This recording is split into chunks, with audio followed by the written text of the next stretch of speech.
Well, good morning, everyone. And once again, welcome to another live this morning and hope you're having a wonderful start to your day.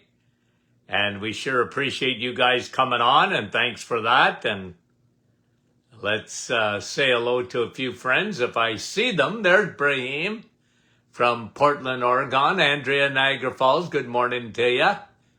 And let me see here. Who's number 3 on the hit parade? Janice, how are you? And Sandy, Fergus Falls, Minnesota. Madeleine, Kippawa, Quebec. And let's see here. Rosalinda from the Kidneys of Canada, Niagara Falls. Fran, Orangeville, how are you? Chantal, Sudbury. Linda, New Brunswick, good morning. Grace from Newfoundland. Eric, salut, mon chum. Cherry from Mississauga. Kevin, Oshawa, good morning. And now they go. Georgie, Halifax, Nova Scotia. Cecilia and Heather, how are you? And Nellie, good morning. And Maria from Ottawa. Carol, how are you? Moncton, New Brunswick, good morning to you. Cynthia from Chelmsford. And who's in Fort Lauderdale there? I didn't see the name. Donna, how are you? Let me just see if I move this. I don't know. Beth, Diane, and Adeline, how are you? Bunny, in the clouds again. Dave, how are you from snowy? Hey, you guys really got it, eh? Kate, in Toronto. Marlene, in Muskoka. No, Marlene's not in Muskoka, but Dave is Bruno. But I was just talking about the snow. Francis, Diane, we didn't get the memo about climate change. Carol, Sherry, I want to sing Sherry Nativity.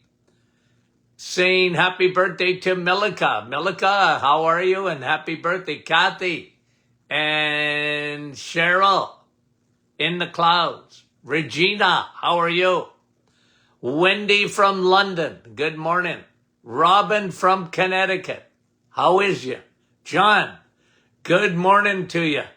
Nicole, Magog, Quebec. Donna, Rita, how are you? Jeanette, nice to have you on. Oh, Sherry is saying happy birthday. Okay, Donna, whose birthday is it? Paul. And Jean. And 2 more. Faye, how are you, Faye? And Carol, how are you? Everybody's saying happy birthday, but it's I want to know to who? Julie. And Dave, how are you? From Gilmore. Sandy in the clouds. You guys are great. Thank you. Hi, Sarah. Welcome to our program. Leslie from Thunder Bay. Linda from Waterloo. And Dale, good morning. Okay, let's get back to our questions. Let's finish up our questions here. Okay, I'll go to Connie. Where does tick syndrome come from? Well, tick syndrome is when you get literally a tick, and it's sort of an uncontrolled spasm. And, what does it come from? That's a good question. Could be, I always look, sometimes the stuff shows up. Is it viral? Is it parasitical? A parasite? Who knows? Okay, whenever I saw someone with an uncontrolled tick, I used to just, like I did it with everyone, I looked for deficiencies. I looked at all the biomarkers. And with ticks, often, here's what I saw often, not always, often.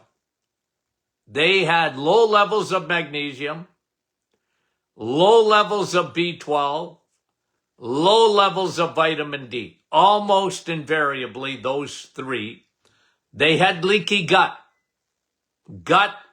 brain, gut, nerves. I don't know. They had leaky gut.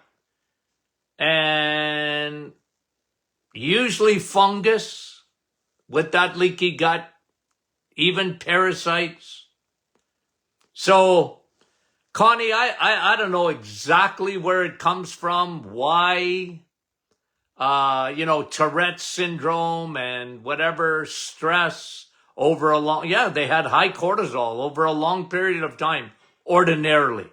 And there may have been some exceptions to that, but those were the findings. So what did I do in my office? I always addressed the biomarkers, fix those, and see what happens. I was really big on that. Fix the deficiencies, fix the biomarkers, get rid of inflammation as much as possible. I always recommended the reset, the change in diet. A lot of times, and again, I was a result-driven practitioner. Results. So that was my protocol. Test, don't guess. Test, don't guess. And then fix the deficiencies. Fix the problems and see what happens. Okay? And I got good results with people. Very good results by doing that. Okay. And another question, let me see here. Susie's asking, what can I do about visceral fat? Okay. Now, I'm going to show you. Okay.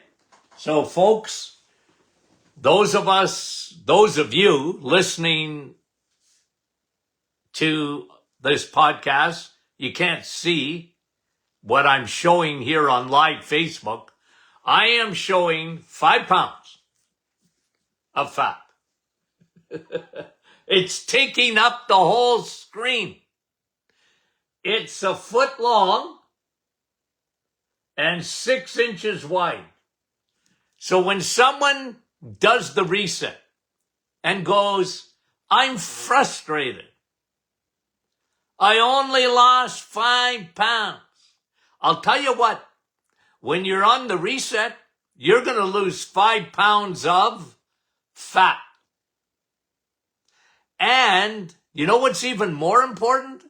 You're going to lose visceral. You know what the word visceral means?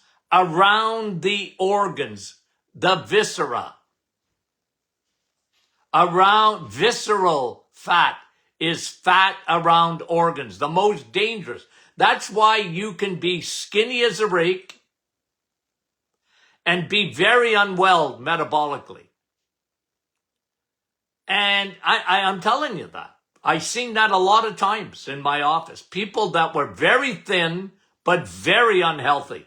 Because what they didn't realize is they had fat in their liver, visceral fat. They had fat around their heart. They had fat around their stomach. They had fat around their pancreas. These are dangerous places to have fat. That's called visceral fat. Okay? See that? Okay. 6 inches wide and a foot long, 5 pounds of fat. I had this in my office for years. And when I would show people this, it would blow them away. You're carrying at least that. And we're going to get rid of that. Because this fat is an organ unto itself. Just having this in your body, okay? Your body doesn't go, oh, goody gumdrops, you got extra insulation for me. No, no. This fat is dangerous. Why? Well, it's an organ unto itself in a way. It's dangerous because when this is present in the body around the organs, the body develops an inflammation because of it. The body sees this fat as a foreign object. And thus, inflammation. You secrete, the body goes into its ambulance mode. Ambulance is good unless it just never goes away. Okay? So when the body brings you extra cytokines and inflammation markers like enzymes and things like that, well, if you have an injury or a virus or a bacteria and you have an infection, that's a wonderful thing. Your body is, I read it this morning in Psalm 139. You're fearfully and wonderfully made. Unbelievable. But your body sees this as a foreign object. It's saying, what is this doing here? And it sort of sets up a response to it. And guys, this is a dangerous type of fat.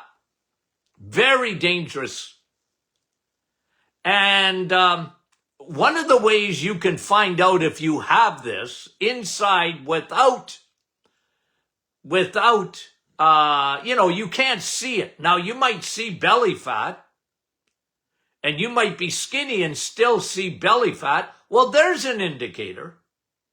Okay? That's one way. Look at your belly. And in men, if it's over 40 inches, in women over 35, that's a biomarker for metabolic syndrome, meaning that you got some visceral fat underneath. But here's another couple of things that you can look at. One, here's what happens almost invariably when you have visceral fat around your organs. Your triglycerides go up.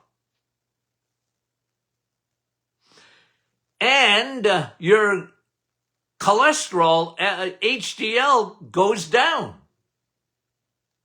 That's upside down. You want your triglycerides to be low and your HDL to be high.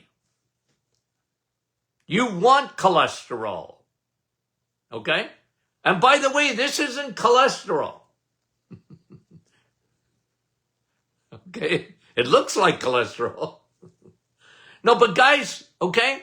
So that's another way to find out if you've got visceral fat hanging around your organs, especially your liver. Remember what insulin does. Insulin takes food and it stores it. Okay? It's a storage hormone. That's why insulin is a growth hormone. It makes things grow, grow, grow. Okay? And when you eat sugar, especially, processed foods, especially, crappy carbs, especially, your insulin's got a big, big job to do because it's got to take it out of your bloodstream and it's got to store it. Now, if you don't have enough muscle, your best place to store glucose as glycogen is in your pipes. In your bins. Okay? You got bins? You got muscle? Man, oh man, the more we study muscle, it's an endocrine organ unto itself. When you don't have enough muscle, and this is a big problem a lot of times with skinny people or even obese people. Okay? I remember looking at studies for the wrestlers there in Japan. Okay, they're huge, right? But metabolically, even though they're huge, okay, they got a lot of muscle. They got a lot of muscle. So metabolically, they're healthier. You look at them, they go, oh man, they're so big. They're so obese and that. But they have a lot of muscle. They're very, very strong. And that sort of saves their bacon, if you know what I mean. Metabolically, it saves their bacon because they're so strong. The problem in a lot of skinny people is they got no muscle. Now that's terrible, not only for osteoporosis, but it's terrible for their metabolic health. They got no muscle. They're thin as a rake, but they're not strong. If you're thin as a rake, get strong. Muscle is so good because it helps to regulate your insulin and insulin resistance. When your cells get so sick and tired of seeing insulin come around, that is one of the major causes of chronic disease, including heart disease, cancer, Alzheimer's, diabetes, yada, yada, and autoimmune, and yada, yada, yada. Okay? So, the question is asked, what can I do about visceral fat? Well, that took me a long time to get to that. But I wanted just to go over and explain to you the importance of understanding this whole fat thing, visceral fat, organ fat. Dangerous, dangerous, dangerous. Sets off the body's ambulance system that doesn't get turned off until you lose that visceral fat. What do I do, Dr. Martin? Okay, let's go over it. I've written down, how many? 7.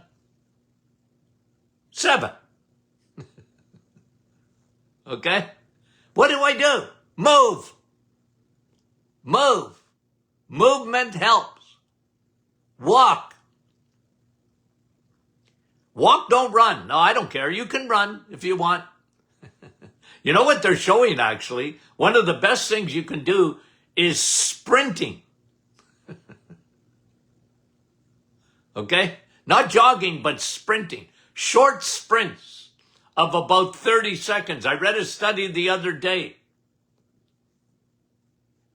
Even 2 30-second sprints. Now listen, it's hard to sprint when you're my age. Okay? I love sports, okay? And I still play old timers slow pitch. And you gotta sprint to first base. You should see all the injuries. Anyway, so move. Number 1, move. Now, number 2, and I'm going to say this has to do with movement, but I can't emphasize, guys, this enough for visceral fat. Resistant training. Get strong. Get strong. Resistant training. Guys, you don't need to go to a gym. If you're in a gym, beautiful. And there's nothing better for visceral fat than getting the biggest muscles in your body are in your legs. Get your legs strong. Okay? Get your legs strong.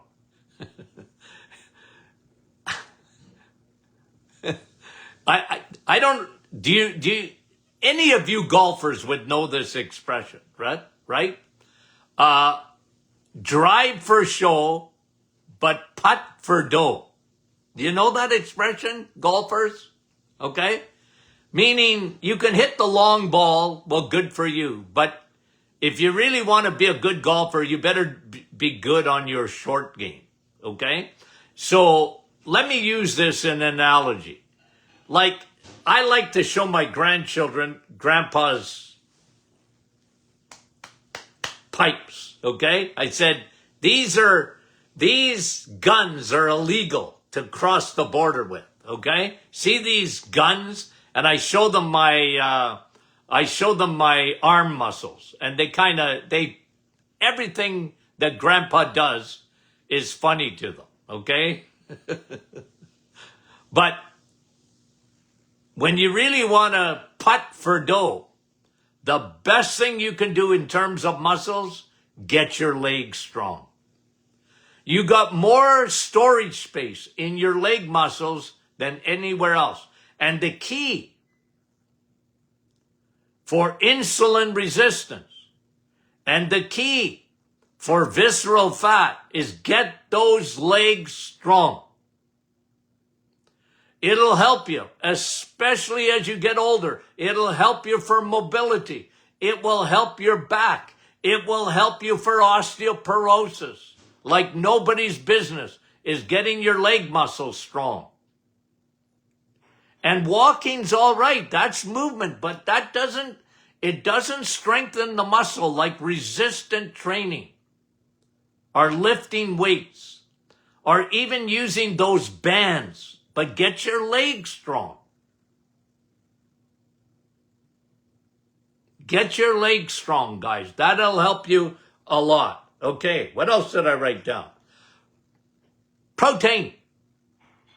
Protein, protein, protein. Emphasize it. Guys, God gave us food. And your best foods are made in nature with protein and fat. Not fat and carbs. Protein and fat. That's the best fuel in the world. It's the best thing you can do for visceral fat inside your body. You want to burn that off? You need to eat right. Eggs. Eggs will never, ever, ever. You can eat 100 eggs a day and you won't get any visceral fat from it. You can eat bacon and eggs and you won't get visceral fat. You get fat. You're eating fat. Look at all that grease, Dr. Martin.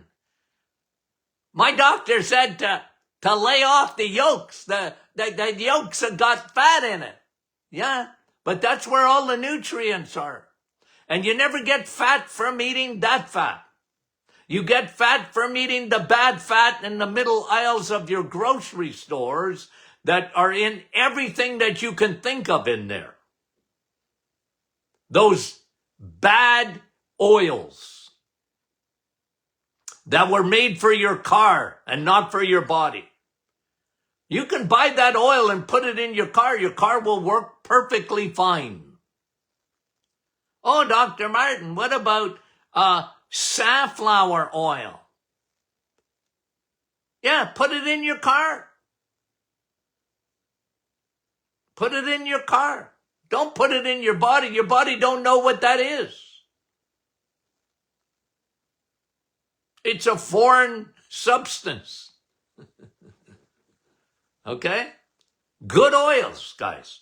But guys, I'm telling you, eat more protein and fat the way we're supposed to. It's a much better fuel. The other one is sleep. Get sleep. Why? Because when your cortisol is high, you're making visceral fat. When you're stressed, and you're not sleeping, the lowest hanging fruit for stress, the lowest hanging fruit that you can do is sleep. And when you're sleeping, man, you're actually burning visceral fat. You got to get into that sleep. And I'm not talking about sedation either, because a lot of people used to come into my office and they were sedated to go to sleep. But doc, I can't sleep without it. I said, you're not sleeping. You're sedated. There's a big difference. You're getting no repair. You're sedated. I know, but I gotta sleep. Yeah, but you're being knocked out. There's a big difference there. Your body's not going into its repair mechanism. Limit alcohol. Remember, the key is the liver for visceral fat. It's a big key. And you want to limit alcohol and limit fructose, high fructose corn syrup. Did you hear? I heard it on the weekend. Again, Robert F. Kennedy wants to change the sugar, wants to tell Coca-Cola and Pepsi-Cola and the other cola companies to change their sugar back to cane sugar instead of high fructose corn syrup. I applaud that. And I know I read some people, they were commenting, oh, what difference does it make? It makes a big difference because high fructose corn syrup makes a beeline to your liver. Cut out an alcohol, just like alcohol. Where does alcohol metabolize? Liver. I mean, we've known that for thousands of years. Kids are getting cirrhosis-like livers, fatty liver.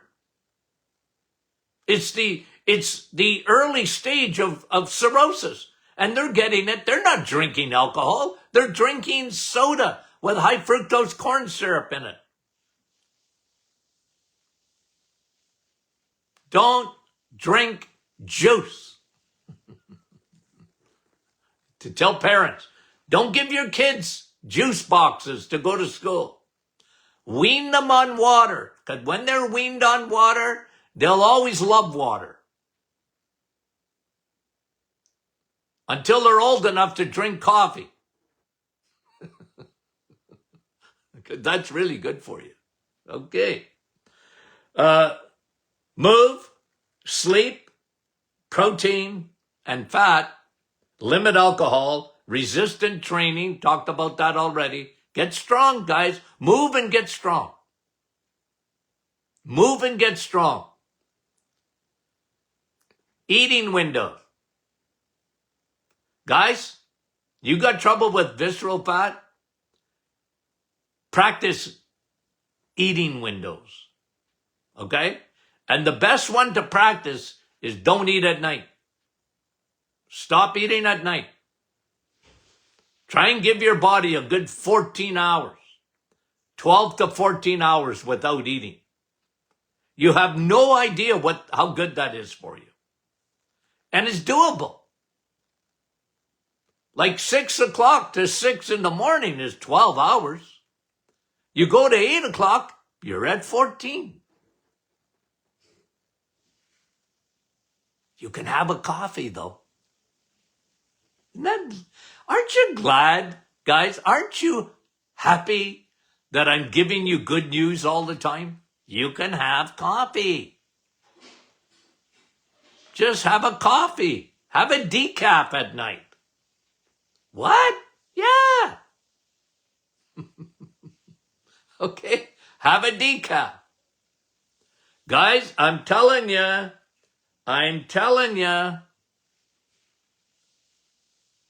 Use those windows. Eat within windows. Keep your eating in these windows.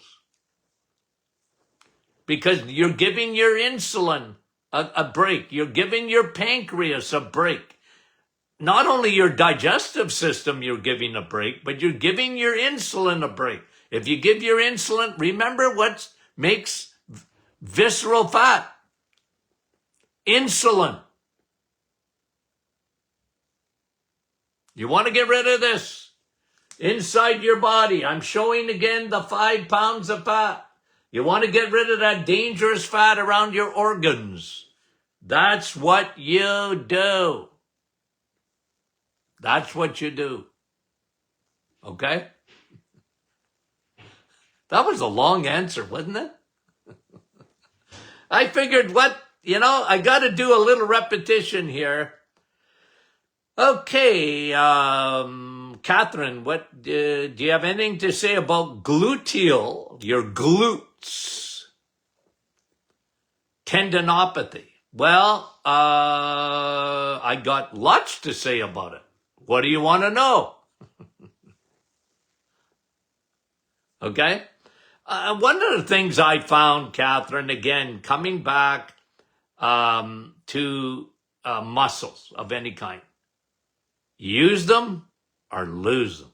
A lot of people, they get tendinopathies and all this kind of thing. They really don't use their muscle enough. And then they injure them or they get chronic conditions with them. And I just say, and look, I love, in terms of supplement, curcumin and inflammation formula.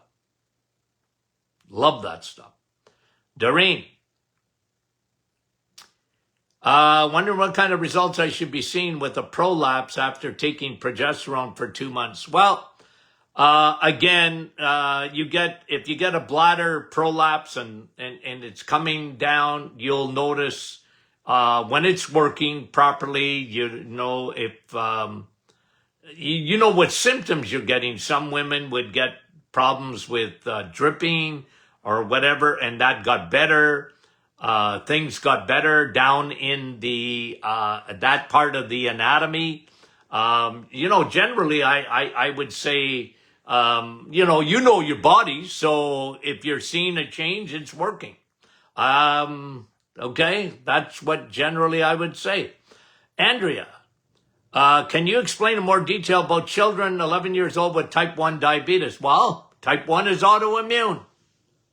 And I'm telling you, there was a huge connection, in my opinion, and studies that I've seen, antibiotics with kids, when they're little, they get leaky gut. You get leaky gut, you can develop autoimmune. And comes later. And kids with type 1 is different than type 2. It's autoimmune. Now their pancreas isn't working. It's not insulin resistance. They're not secreting enough insulin. They need insulin to save their lives. But I'm telling you what I found over the years. If you fix leaky gut and you get them on a high protein, high fat, eggs, meat, and cheese, they got to be lovers of those foods. Because that's the best thing for them. Because their insulin's not even working properly. And they do really well with EMC. It doesn't mean they're not having fruit or whatever. I'm just telling you, like the vast majority of their food's got to be from eggs, meat, and cheese. Okay. And they got celiac. Again, that's autoimmune. They got leaky gut. That's what started all of it. Was it antibiotics in their case? Maybe. I've seen it a gazillion times. Okay, that was Andrea. And let me see. I talked to John the other day, answering the question about the kidney dialysis and kidneys. Water. The number one thing for the kidneys, H2O. If you're on dialysis, will the reset fix your chronic kidney disease? No. Are you going to reverse it? I haven't seen it. But still a good way to eat. Because you know what destroyed those kidneys? Sugar did. Generally, that's what destroyed it. Not salt, not protein. Sugar. Okay. I think I'm done. Connie, angioedema, figure out, I'll tell you, again, hereditary, yeah, some genetics, but you got leaky gut. I've never seen a case where they don't have leaky gut, leaky skin. And where they get hives and all this and that, You got to start with the gut. Okay? And Annette, is castor oil compression good for shingles? Not gonna hurt. Not gonna hurt. With shingles, I always go inside out. Okay? They're usually low in B12. They're usually low in vitamin D. They got very high cortisol. Very high cortisol. Got to lower that. But I'm not against using castor oil as a compress even on it. Some have said that really helped them. Good for them. All for it. Okay? Thank you. I think I'm done. Okay, yes, I think I got everybody. I hope I did. Okay, guys. We got a great week coming up. Lots of good studies. Okay? And get your questions in for Friday, info@martinclinic.com. Okay, make sure you send them there because then we get them guaranteed. And then I'm going to answer them guaranteed. Okay, guys, we love you dearly. We'll talk to you soon.